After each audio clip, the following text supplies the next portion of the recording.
That's what I think I enjoy the most about Boston and all that is we want to be that person that pushes this team into the playoffs, or we can help even a little bit make a run. Honestly, a lot of guys here that could help the team this year in a playoff race. Today, we're down in the dugout with Hunter Dobbins. Hunter, how you doing today? Doing pretty good. Yeah. Got lucky yesterday you got the start. You didn't have to start in this rain, huh? Yeah, the rain's kind of following me around all season, so it's nice to dodge it. Yeah, I know. We're battling some fans over there. I think it will be all right, but we'll see. Let's jump right into it. Routine of start day. What are some of the things that you're kind of doing like on your start days? Kind of a normal one. Go grab some lunch. I like to go kind of sit down at a restaurant by myself, kind of just relax for a little bit, get a good meal. What's the normal restaurant of choice? I try to bounce it around a little bit. Yep. One I found here in Portland is the Cowbell. Oh, yeah. Yeah, people love that. Yeah. Yep. Awesome place. But so then I'll do that. I'll try to get to the field about 3.5 hours before game time. Mm-hmm. Just kind of a mixture of stuff in the training room, kind of getting the shoulder right, getting the body going, and then a little kind of activation lift in the weight room, and then get stretched and get out here. Mm-hmm. And another thing is the starters get to choose their hats, right? Yes. And so we talked about that earlier this year. You chose to go with the you usually go with like it's got slugger on it. Yeah. Yeah. That one right there. Why is that the hat of choice? Anything in particular about it? So it started off as a kind of a joke because all the guys hated it. So I was like, you know what, I'm gonna make them wear it today. Yeah. Then I actually ended up pitching well that day, and I was like, well, now I can't change it up. So you know what, we'll just stick with it. And now it's known as the Dobbins hat. So I can't switch it up now. Yeah, I love it. Are you somebody that's superstitious? Like we talked about your daily routine, but are you somebody that has to do like the same thing every day? I mean, obviously the hat is the same, but that's a little different. Yeah. Yes and no. Kind of like before I get to the field, no, it doesn't have to be the same routine every day. But I will say, like, kind of if I have a good outing with my red glove, I'm gonna wear it the next time. Yep. Like the other day, broke out a blue glove, and against Somerset went 5 innings, no hits, and so I was like, you know what? Next start we're gonna go with the blue one again. Yeah. But yeah, it's just little stuff like that. Mm-hmm. And you talking about your performance on the field, when we spoke earlier in the year, you mentioned the splitter sort of being a big pitch for you that you were working on. You developed it from a changeup or split change. Now it's kind of a splitter, right? Yeah. Yeah. So kind of talk to me about that and how that's kind of gone this year. We actually changed it up again about 3 weeks ago. It was actually Somerset was the first time with the new one. I guess the new term of it is splinker. Yeah. I'm throwing it about 88 to 91, sometimes almost 92, with a lot better movement. So that's definitely been a big swing and miss pitch over the last few weeks. And then we just switched over to a sweeper as well that's going to complement us. So it's took a big step forward. Yeah. And in general, I mean, the heater's a big one for you too. Talk about sort of your whole pitch arsenal in general and how you're feeling about it right now. Feeling really good. Fastball the last 3 weeks has been sitting 95 to 98. So that's taken a big velo jump. Commanding it well. The splinker, like I said, 88 to 91, really being able to get swing and miss from both sides of the plate, the hitters. Yesterday was the first day we've thrown kind of a slower sweeper, kind of 77 to 81, which is almost twice as big as my old one. Right. Still the big curveball, and now next week we're going to be introducing a bullet slider, which is more of a shorter, sharper slider, which is in my bullpens has been about 88. It's a little cutter-ish. Yeah, 88 to 90. So should have a good 5-pitch mix, and hopefully once to kind of hone those in, we'll be able to use them at the next level. Yeah. And talk to me sort of about the difference in the pitching program from last year to this year. Obviously, it's a new regime. Were those things that were happening in years past where you were changing your arsenal kind of throughout the season, or is that something that this new development program is working on with trying to find, things that really work well? It happened a little bit with the old front office.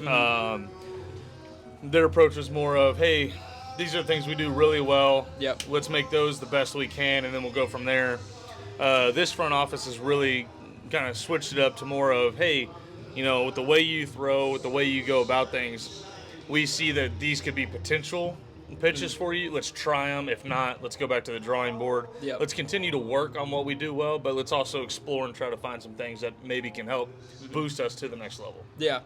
And how would you say, like, it's been adapting to this new regime of having, like, these new things like the bullpen sessions on the side, only making one start a week if all things go well?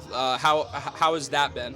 It's been kind of an adjustment. Yep. Like last year, we were pretty used to getting going. You're ready to pitch every 5 days, which kind of we didn't have as many pitches in our bullpens to kind of work and develop on some stuff. Right. This year, my actual arsenal has actually been able to take a bigger step just because of the extra time to focus on that stuff. Yeah, I mean, I pride myself as a guy being able to go a little deeper in games, a lot of innings, but also having this time to develop the arsenal. I think it's going to be a big boost once I do make it up. Mm-hmm. And talking just about you personally a little bit, obviously you're a Texas guy. The Sea Dogs are the most northeast team in all of the minor leagues.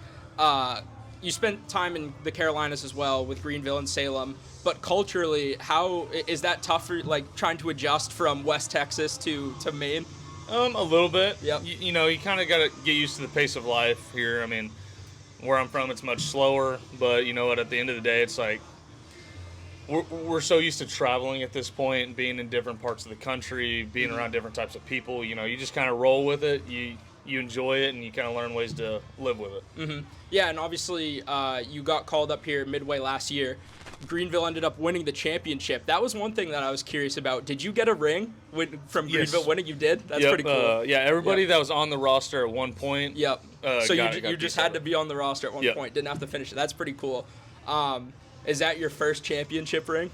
In Pro Ball, yes. Yeah. But I have a Big 12 championship ring. So. Yeah. How do those two rings compare? What's your favorite? I will say, as of now, probably the Big 12 one, just because I was there for the full season. Right. You know? Like, obviously, I'm still really proud of the Greenville one, but you got to be there to celebrate it. Yeah. So got to celebrate those guys, but you know, I have a feeling the guys that really had to grind out the playoffs and stuff like that, they'd probably enjoy it just a little bit more. Yeah, I hear you. And mentioning Texas Tech as well, was that always where you wanted to go, you know, being from Texas, or were there some other schools that growing up you thought you were going to land at? There was always some other schools that were in the mix. The head coach there at Tech coached my dad at junior college, so I knew the caliber of coach I was getting was, you know, insane. The pitching coach there, I mean, I have to credit him for a lot of stuff that I have success with now today. Mm-hmm. So it was kind of, once I got to know the pitching, or the staff, the pitching coach, the facilities around there, it was kind of a no-brainer. Yep. And football-wise, it's a good football school. Did you enjoy getting down to those games probably, or no? You didn't really? Because you are a football guy, right? Yeah. I think I was seeing on your Instagram that you used to play quarterback back in the day, right? A little bit? Oh, yeah. I was big football. Being from Texas, it's in your blood. Yeah, it's in your blood, right? I mean, the atmosphere there at Tech, especially on football game days, and we also get it on baseball. It's so much fun to be around, be a part of. So yeah, I mean, I'm actually looking forward to getting back after the season and going to a few games. Yeah, because you mentioned to me earlier this season as well that's where you do your off-season training. Yes. Yep. And also talking about, you mentioned your dad.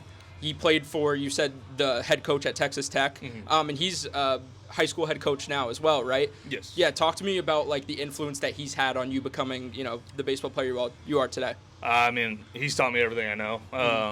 You know, not only mechanics and the actual baseball side, but also, like, how to be mentally tough, how to just kind of let it all roll off your back, go do your job, compete for the guys behind you. I mean, I definitely wouldn't be at this level if it hadn't been for him. And, you know, I still learn from him every day. If I have a rough one, he's normally the first phone call I make to help me figure it out, and we normally have it ironed out pretty quick. Yep. And, you know, going back to football a little bit, actually, so you were a quarterback. Being a quarterback at a Texas high school has got to be a little bit of a bigger deal, right? Because, I mean, just being honest, being a high school quarterback here in Maine, you're probably still not playing college ball anywhere. But did you have any interest in trying to pursue football in college at all, or no? I did. Yep. Football was always kind of my number one sport growing up. And I definitely had interest in trying to see what could happen until I tore my ACL my junior year. Then I was like, probably lose a step. I'm going to stick to baseball. And, obviously it's all worked out. Yeah, probably sticking to the mound is a lot better than having to run around, get tackled. Yep, absolutely. Yeah. Especially because those guys get awfully big and awfully fast really quick. Yeah. Who's your favorite pro team? Obviously, there's a couple teams down there in Texas. I'm a Chiefs fan. Oh, yeah. Okay. Yeah, my mom's side of the family's from Kansas. I didn't grow up, but when I got to Tech, Mahomes and everything, that connection and all that. So once I started watching the NFL, I just kind of naturally went with the Chiefs, and I'd say the last few years it's been a good decision. Yeah, I'd say so. Mahomes was a few years before you, right? His last year was my senior year in high school. Right. So he was there when I was doing the recruiting visits stuff. And stuff like yeah, that. that's gonna be pretty cool because he wasn't the guy that he is today, but just you walk the same hallways as that guy and stuff. Like that's pretty cool. Oh yeah, and he actually played baseball at Texas Tech too, and so it was like I got to watch him throw in a couple games and stuff like that. Got on TV, and I'd say he's probably made the right decision with that contract he's got now. But just watching him around there at Tech was a lot of fun. And being a player from Texas, obviously Texas is a hotbed for multiple pro sports, but baseball as well. Are there any pro guys that kind of jump out to you as being kind of like role models or anything like that? When it comes down to like work ethic and the way to handle your business, Josh Young, third baseman for the Rangers. Yep. I was teammates with him at Tech my freshman year. That's where I really started to learn like how to handle your business as a professional. Yep. And then he's still there in Lubbock in the off seasons as well. So I just kind of continue to grow, see how the big leaguers handle themselves in the off season, and so I'd say he's probably been a big part of learning how to handle it all. Yeah, because you had 1 year with him, right? At yes. Tech? Yeah. So like when a guy like that is playing college baseball, obviously he was a great performer there, but just in general, is it apparent like, oh, this guy's like a future big leaguer? Oh, absolutely. I mean, it's one of those. I think before I even got there, he had already won Big 12 Player of the Year, a couple All-Americans.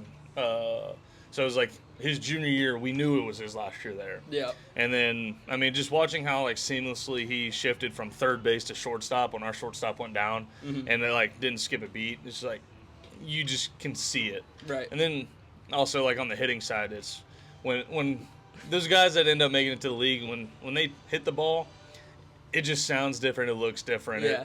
It goes a ways. That's what everybody says, and I've experienced it a little bit here. There's some guys on this team that when they connect with the ball, like it just comes off differently off their bat, and I think that's something that you can only really get to tell from watching the game like in person. Yeah, absolutely. It's like you can have two guys hit the ball at the same exit velo, same angle, and one just looks different. Yeah, and it's just kind of like. Yep. I mean, it may be just the swing looks easier or just the ball jumps a little bit more, but there's definitely just something about it. Mm-hmm. Was it the same for Jace, his younger brother?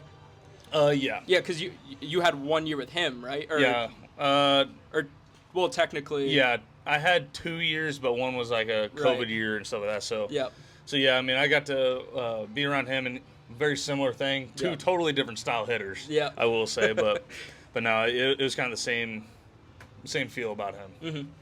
Mm-hmm. And last few questions. One thing I notice is the number 42 seems to be important to you. Obviously, you wore 42. I saw when you were a quarterback in high school. That's not a very common number. 42 is in the Instagram handle. What is it about the number 42? It all started whenever I joined my high school's football team, because I transferred over from a small private school over to a big public school, and I actually watched the first football game of the year from the stands, and then I went to the coach. I was like, hey, I want to play. Yep. Like, I know y'all have already started the season. He goes, you know what, we can let you be a kicker, like specialty. And I was like, all right, sounds good. And I was like, I'm a baseball player. Can I wear number 42? Yep. Every baseball player holds that number pretty close to their heart. And he said, yeah. And then next thing I know, a few games later, I was our quarterback after a couple injuries. And so then it just kind of became a running thing. And then I got to Tech, and they asked me what numbers I wanted. I was like, oh, I'll take 21 or 32. And next thing I know, I show up on campus and I see 42 next to my. I was like, well, all right, I guess we're rolling with this one. And, it's just been just kind of a fun thing ever since then. Sometimes just like good coincidence like that happen, right? Yep. And obviously, you're wearing 21 now. Is that just because it's half of 42 or? No, 21 has always been my number. Okay. It was kind of the whole football thing kind of jump started the 42, but now 21 has always just been, if it's available, I try to take that one. Yeah, I always love hearing like athletes' rationales for their numbers. Like some guys, if one's not available, they'll wear 11 because it's just 2 1s or something like that. So last question, what are some of the big things that you're working on to kind of go through the home stretch of the season? Just kind of cleaning up some shapes, getting some consistency. I still think I have, another tick or two in the fastball. I know here soon, I think I got 2 more starts, and then I'm going to make possibly a bullpen appearance just to see if I can find it. Yep. But, just kind of try to clean up some things, try to put my name in a conversation for maybe helping Boston in September. We'll see how that all shakes out. But, I'm going to try to finish strong, keep doing what I'm doing, and just be the best version of myself for the rest of the year. Yeah, I know I said last question, but one more, because you bring up an interesting point of trying to put yourself in the conversation for the big club. As a player, when you see the major league team doing so well, is that something where it's like even more motivating, where it's like, I want to get there and I want to help this team? Yes, and no, it's like that's where the tricky side of minor league baseball comes in. Yep. Because it's like everybody sees the teams kind of like the A's or the teams that are that aren't in the hunt. You see a lot more promotions, a lot of like young guys coming up. But that's what I think I enjoy the most about Boston and all that is it's like the talent that's here and the talent that's in Worcester. We want to be that person that pushes this team into the playoffs, or we can help even a little bit make a run. Yeah. We all want to be that person. I think there's honestly a lot of guys here that could help the team this year in a playoff race. So it'll be a lot of fun to watch. Absolutely. We'll try to stay dry for the rest of the day. Absolutely. I appreciate it. Sounds good. This has been Down in the Dugout.